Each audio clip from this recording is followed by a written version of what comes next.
Hi friend, मैं सचिन, हमारे study channel में आपका स्वागत है। तो आज भी हम पढ़ने जा रहे हैं इक्विवेलेंट फ्रैक्शन। यह इक्विवेलेंट फ्रैक्शन का सेकंड पार्ट है और इक्विवेलेंट फ्रैक्शन को हम सेकंड टाइम इसलिए पढ़ने जा रहे हैं क्योंकि मुझे लगता है कि इस बार मैं इक्विवेलेंट फ्रैक्शन को और डिफरेंट तरीके से समझा सकता हूं। इक्विवेलेंट फ्रैक्शन का असली मतलब बता सकता हूं कि इक्विवेलेंट फ्रैक्शन क्या होता है, इक्विवेलेंट फ्रैक्शन क्यों निकालते हैं और इक्विवेलेंट फ्रैक्शन कैसे निकालते हैं।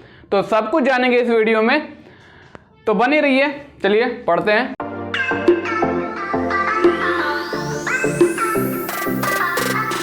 तो आइए जानते हैं इक्विवेलेंट का असली मतलब क्या होता है। ठीक है, तो यहां हमने कुछ पैसे छाप रखे हैं और इसी से हम समझ लेंगे कि इक्विवेलेंट फ्रैक्शन का असली मतलब क्या होता है। तो यहां दो वर्ड लिखा हुआ है, एक है इक्विवेलेंट और दूसरा है फ्रैक्शन। फ्रैक्शन का मतलब तो आप जानते हैं, लेकिन इक्विवेलेंट का मतलब होता है इक्वल, मतलब कि बराबर। ठीक है, तो यहां जो है एक रुपए का सिक्का छपा हुआ है। ठीक है, अगर आपको या तो 1 रुपया दिया जाए या तो 1 रुपए के बदले 50-50 पैसे का 2 सिक्का दिया जाए, या तो इसके बदले आपको 25-25 पैसे का 4 सिक्का दिया जाए, फिर इस केस में आपको हमेशा 1 रुपया ही मिलेगा। ठीक है, तो इससे यह पता चलता है कि ये जो है 1 रुपया इक्विवेलेंट है 50-50 पैसे के 2 सिक्कों के बराबर, और 1 रुपया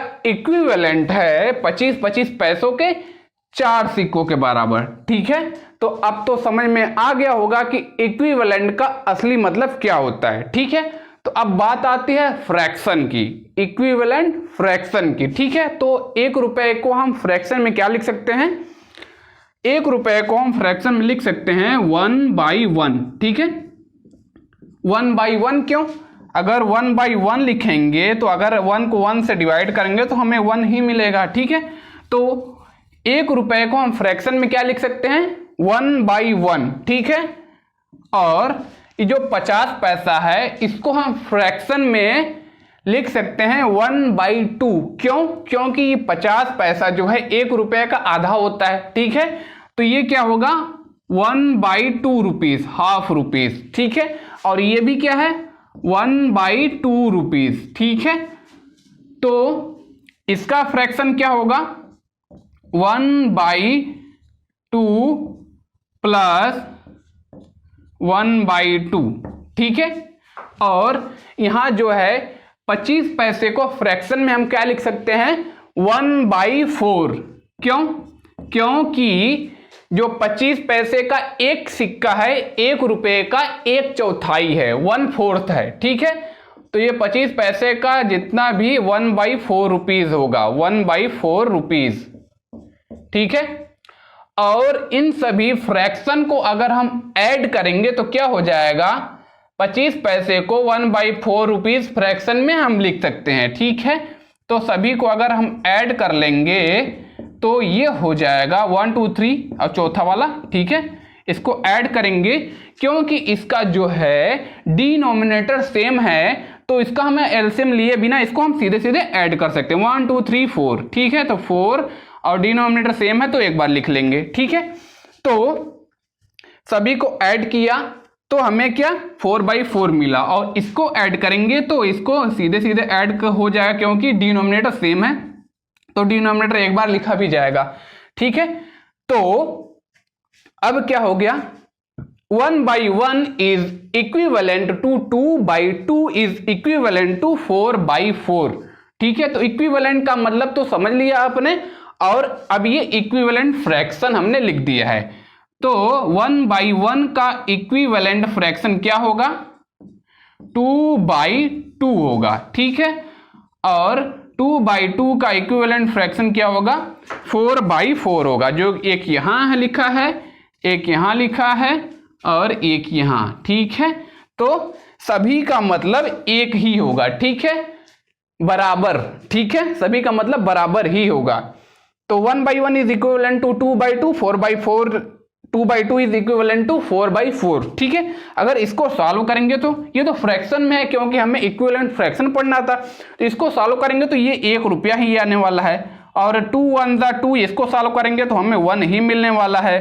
ठीक है, और इसको सॉल्व करेंगे तो 1 ही मिलने वाला है। ठीक है, तो 1 is equivalent to 1 is equivalent to 1। ठीक है, इक्विवेलेंट फ्रैक्शन को अभी हमने जो है 1 रुपए के सिक्के के साथ समझा था। ठीक है, अब हम समझेंगे इक्विवेलेंट फ्रैक्शन को 20 रुपए के नोट के साथ। ठीक है, तो अगर आपको 20 रुपया दिया जाए, या तो 20 रुपए के बदले 10-10 रुपए के 2 नोट दिए जाए, या तो सिक्के दिए जाए, या तो आपको जो है उसके इन दोनों के बदले आपको 5-5 रुपए के 4 सिक्के दिए जाएं, तो हर स्थिति में आपको कितना रुपया मिलेगा? 20 रुपया ही मिलेगा। ठीक है, तो इससे हम कह सकते हैं 20 रुपए का जो नोट है वो इक्विवेलेंट है 10-10 रुपीज के 2 सिक्कों के, या तो इक्विवेलेंट है 5-5 रुपीज के 4 सिक्कों के इक्विवेलेंट है। 20 रुपया इक्विवेलेंट है 10-10 के 2 सिक्कों के, और 20 रुपए इक्विवेलेंट है 5-5 रुपए के 4 सिक्कों के। ठीक है, तो ये है इक्विवेलेंट। ठीक है, तो अब चलते हैं फ्रैक्शन पे।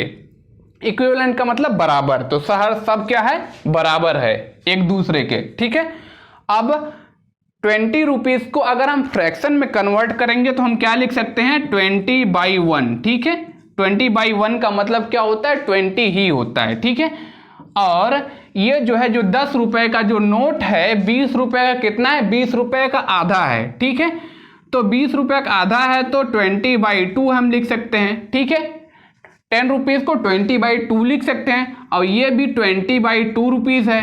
ठीक है, तो यहाँ फ्रैक्शन में हम क्या लिख सकते हैं? 20/2 प्लस 20/2।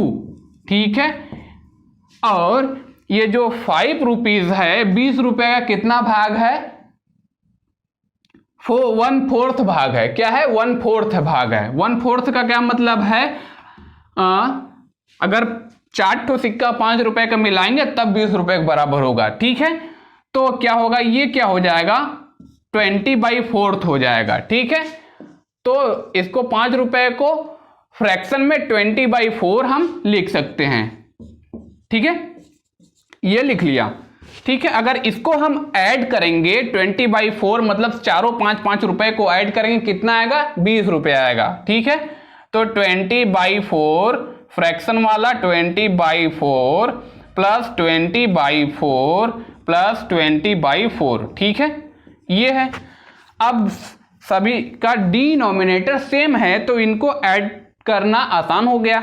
ठीक है, तो डिनोमिनेटर 4 ही रहेगा, इसको ऐड कर देंगे तो क्या हो जाएगा? ये हो जाएगा 80 हो जाएगा। 20, 20, 40, 20, 60, 20, 80। ठीक है, तो ये आ गया है 80/4। ठीक है, और इसको ऐड करेंगे तो क्या आ जाएगा? 40/2, 40/4। ठीक है, 40/2 क्योंकि डिनोमिनेटर सेम है।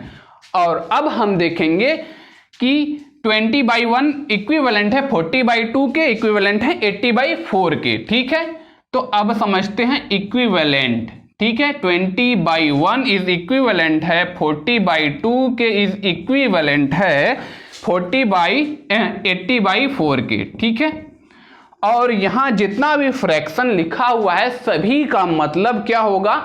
20 ही होगा। ठीक है, 20 कैसे होगा? अगर 40/2 को अगर हम सॉल्व करेंगे तो क्या आएगा? 20 दूनी 40 आएगा। इसका मतलब क्या हुआ? 20 ही हुआ। और इसका भी मतलब 20/1 का 20 है ही। और इसको सॉल्व करेंगे तो क्या हो जाएगा? इसको सॉल्व करेंगे तो 80/4 को सॉल्व करेंगे तो 20 चौके 80, 24 जा 80। ठीक है, इसका मतलब भी 20 ही होगा। ठीक है, तो हम कह सकते हैं 20/1 is equivalent to 20/2 is equivalent to 80/4।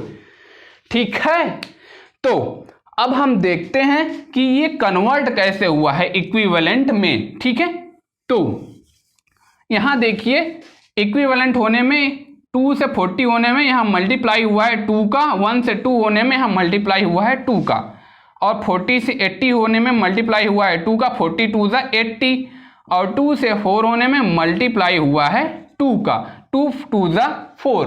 ठीक है, तो ये है इक्विवेलेंट फ्रैक्शन। ठीक है, अभी तक हमने सीखा इक्विवेलेंट फ्रैक्शन क्या होता है। अब हम सीखेंगे इक्विवेलेंट फ्रैक्शन कैसे निकालते हैं। ठीक है, तो यहां हमने 2 एग्जांपल लिया हुआ है। ठीक है, तो जो कि एक 20/1 है, दूसरा 5/4 है। ठीक है, ये उसी 20 रुपए के नोट की तरह ही है। ठीक है, तो सबसे पहले हम निकालते हैं 20/1 का इक्विवेलेंट फ्रैक्शन। ठीक है, तो सबसे पहले तो 20/1 का इक्विवेलेंट फ्रैक्शन दूसरा वाला क्या होगा, 40/2 होगा।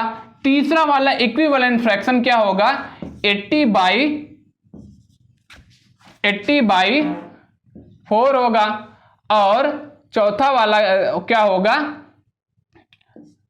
160/8 होगा। ठीक है, तो ये इक्विवेलेंट फ्रैक्शन आया कैसे। ठीक है, तो यहां देख रहे हैं, तो यहां 20 से 40 होने में न्यूमिनेटर और डिनोमिनेटर में दोनों में 2 का मल्टीप्लाई हुआ है, तब जाके 20/1 का दूसरा इक्विवेलेंट फ्रैक्शन 40/2 आया है। 2 2 जा 20 2 जा 40, 1 2 जा 2। ठीक है, और 40 से 80 होने में न्यूमिनेटर और डिनोमिनेटर दोनों में 2 का मल्टीप्लाई हुआ है। 40 2 जा 80 और 2 2 जा 4।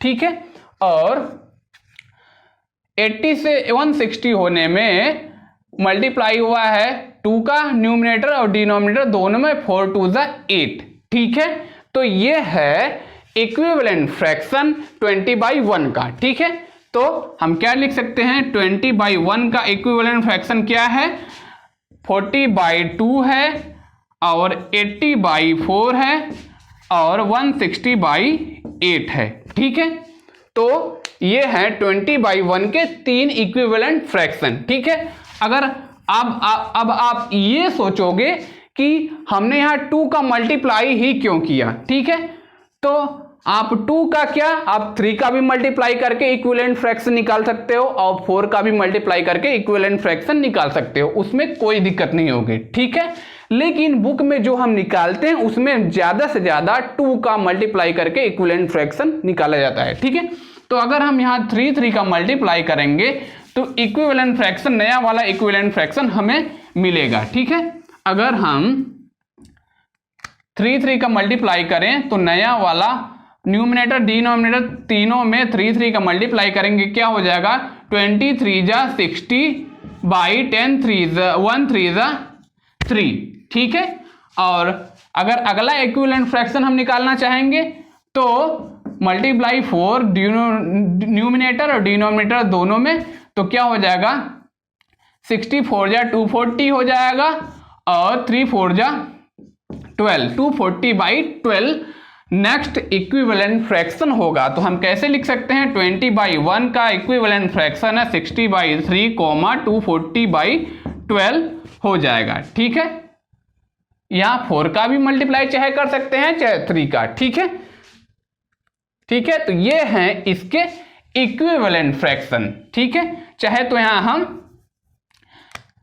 3 का मल्टीप्लाई लगातार कर लेंगे, फिर भी क्या हो जाएगा, 63 जा 180 और 3 जा 9। ठीक है, 180/9 होगा इसका नेक्स्ट इक्विवेलेंट फ्रैक्शन। ठीक है, तो अब चलते हैं दूसरे वाले एग्जाम्पल के पास। ठीक है, दूसरा वाला एग्जाम्पल क्या है, 5/4 का अगर हमें इक्विवेलेंट फ्रैक्शन निकालना हुआ तो हम इक्विवेलेंट फ्रैक्शन निकालने के लिए न्यूमिनेटर में और डिनोमिनेटर में चाहे तो हम 2 का मल्टीप्लाई करके जो है इक्विवेलेंट फ्रैक्शन आगे तक निकालते जाएंगे, चाहे तो हम 3 का मल्टीप्लाई करके इक्विवेलेंट फ्रैक्शन आगे तक निकालते जाएंगे, या तो 4 का, अपने मन चाहे। ठीक है, लेकिन जितना भी इक्विवेलेंट फ्रैक्शन निकालेंगे सब सही होगा, लेकिन बुक में हमें ज्यादा से ज्यादा 2 या 3 का मल्टीप्लाई करके इक्विवेलेंट फ्रैक्शन निकालते हुए दिखाया जाता है। ठीक है, तो चलो, तो न्यूमिनेटर और डिनोमिनेटर में अगर 2 का मल्टीप्लाई करेंगे तो नया वाला फ्रैक्शन हमें क्या मिलेगा, 4 2 जा 8 और 5 2 जा 10, 4 2 जा 8, और नया वाला इक्विवेलेंट फ्रैक्शन क्या मिलेगा, 10/8 के बाद 10 2 जा 20, 8 2 जा 16। ठीक है, तो इक्विवेलेंट फ्रैक्शन 5/4 का 2 इक्विवेलेंट फ्रैक्शन क्या है, 10/8 है, 20/16 है। ठीक है, चाहे तो हम 2 के जगह 3 का भी मल्टीप्लाई करके या तो 4 का मल्टीप्लाई करके इक्विवेलेंट फ्रैक्शन निकाल सकते हैं। अगर हम 4 का मल्टीप्लाई करके इक्विवेलेंट फ्रैक्शन न्यूमरेटर डिनोमिनेटर में अगर दोनों में 4 का मल्टीप्लाई करेंगे तो क्या आ जाएगा 5 4 जा 20 4 4 जा 16, तो क्या आएगा 20/16। और नेक्स्ट इक्विवेलेंट फ्रैक्शन करेंगे तो ऊपर और न्यूमरेटर और डिनोमिनेटर दोनों में 4 4 का मल्टीप्लाई करेंगे तो क्या हो जाएगा 24 जा 80 हो जाएगा, डिनोमिनेटर में 64 आएगा। ठीक है, तो 16 4 जा 64, तो 5/4 का नेक्स्ट इक्विवेलेंट फ्रैक्शन क्या होगा, इक्विवेलेंट फ्रैक्शन में इक्वल दिखाते हैं। ठीक है, 20/60 होगा और इक्विवेलेंट टू 80/64 होगा। ठीक है, तो इस तरीके से हम इसका इक्विवेलेंट फ्रैक्शन निकाल सकते हैं। ठीक है, इसमें कोई बाउंडेशन नहीं है कि यहाँ हम 2 का ही मल्टीप्लाई करें या तो यहाँ 3 का ही मल्टीप्लाई करें या तो 4 का ही करें, आप कुछ भी कर सकते हैं। ठीक है, तो यहाँ 4 का किया तो हर जगह 4 का करते चले जाएंगे, इक्विवेलेंट फ्रैक्शन निकलता जाएगा। अगर यहाँ 2 का किया तो हर जगह 2 का मल्टीप्लाई करते जाएंगे, equivalent fraction next equivalent fraction निकलता जाएगा। और 5 का मल्टीप्लाई किया तो हर जगह 5 का मल्टीप्लाई करते जाएंगे और नेक्स्ट इक्विवेलेंट फ्रैक्शन निकलता जाएगा। ठीक है, तो जैसे हमने 20/1 का इक्विवेलेंट फ्रैक्शन नोट के द्वारा निकाला था तो उससे क्या पता चलता था कि या तो हम 20 रुपए का नोट हमें मिले या तो 10-10 का 2 नोट मिले फिर भी 20 रुपया ही मिलेगा, या तो 5-5 रुपए का 4 सिक्का मिलेगा फिर भी हमें कितना मिलेगा 20 रुपया ही मिलेगा। इक्विवेलेंट का मतलब सिर्फ इतना ही होता है और फ्रैक्शन में भी उतना ही मतलब होता है। ठीक है, इक्विवेलेंट का मतलब होता है इक्वल, बराबर। ठीक है, बात समझ में आ गई हो तो वीडियो को लाइक कर दीजिएगा और बाय।